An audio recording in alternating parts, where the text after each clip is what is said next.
a South Asian Canadian channel.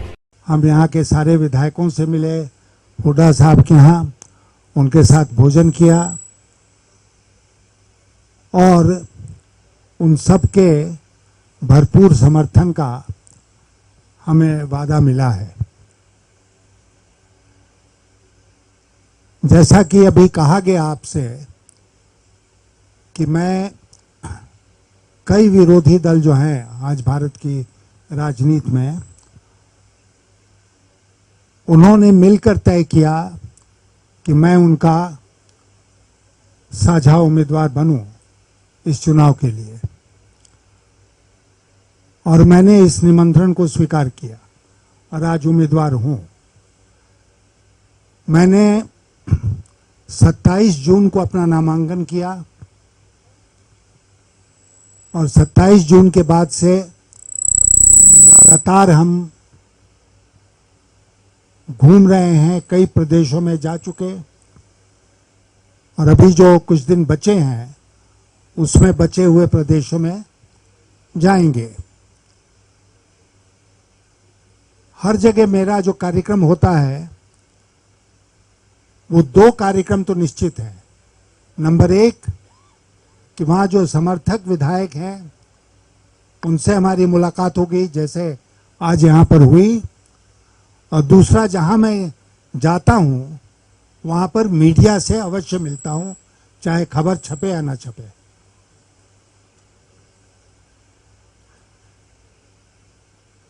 क्योंकि media के माध्यम से अपनी बात कहने और लोगों तक पहुंचाने में, और ये पूरा जो चुनाव है उसका संदेश लोगों तक जाए, उसमें ये बहुत कारगर है। तो हम लोग इसलिए ऐसा कर रहे हैं कि, और मान लीजिए कि नेशनल इंटरनेशनल न्यूज़ नहीं बने, कम से कम लोकल न्यूज़ बनेगी और जिस अभियान में हम जुटे हैं उसका संदेश जनता तक पहुंचेगा।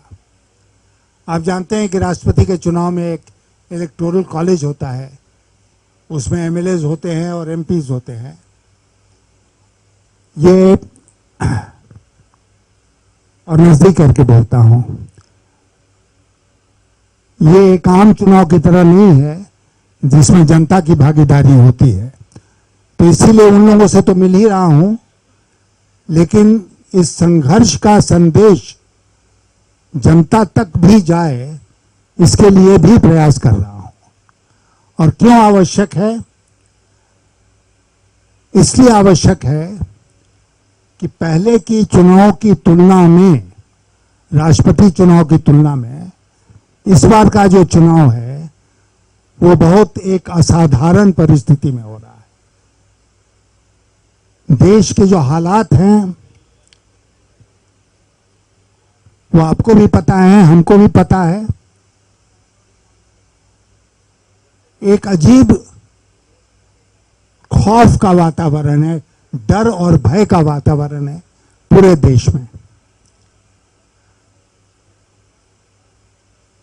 कोई हिंदू है तो मुसलमान से डरा हुआ है, मुसलमान है तो हिंदू से डरा हुआ है। समाज को सांप्रदायिक ढंग से बांटा गया है और ये दोनों मिलकर डरे हुए हैं सरकार से, और खास करके सरकारी एजेंसियों से। मैंने प्रशासन और पब्लिक लाइफ में 60 साल गुजारे हैं। 60 years is not a small period of time.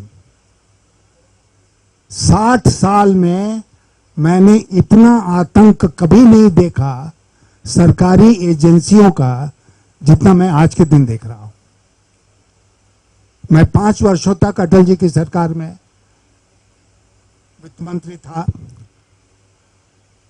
ये जो इनफेमस एनफोर्समेंट डायरेक्टरेट है, ये उस समय वित्त मंत्रालय के अंतर्गत थी। इनकम टैक्स वगैरह तो था ही। मैं अपने मित्रों को आज के दिन कहता हूं कि मेरे मन में कभी दूर दूर तक ये ख्याल नहीं आया कि इन एजेंसियों का दुरुपयोग करो अपने पॉलिटिकल राइवल्स को, ओपोनेंट्स को फिक्स करने के लिए। और उस समय आपको याद होगा कि कोई इस तरह का मामला भी नहीं हुआ। लेकिन आज कितने धड़ल्ले से, कितनी बेशर्मी के साथ ईडी, इनकम टैक्स और सीबीआई का इस्तेमाल हो रहा है।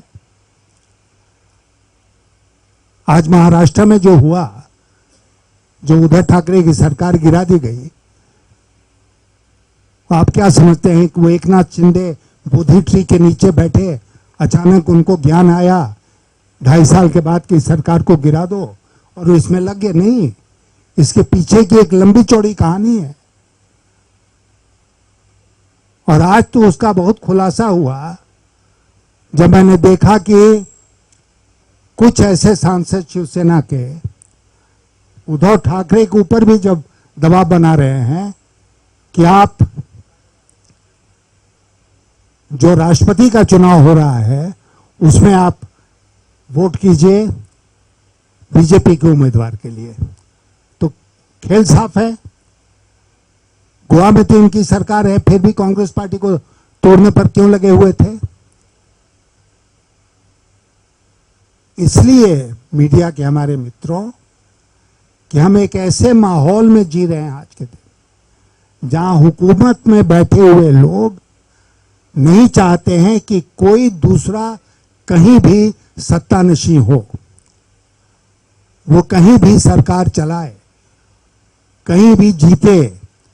और जीत कर आता भी है जनता के आशीर्वाद से, तो उसको गिराया जाता है अनेक साधनों का दुरुपयोग करके, जिसमें सरकारी साधन भी। हम लोगों ने तय किया है इसको हम बर्दाश्त नहीं करेंगे।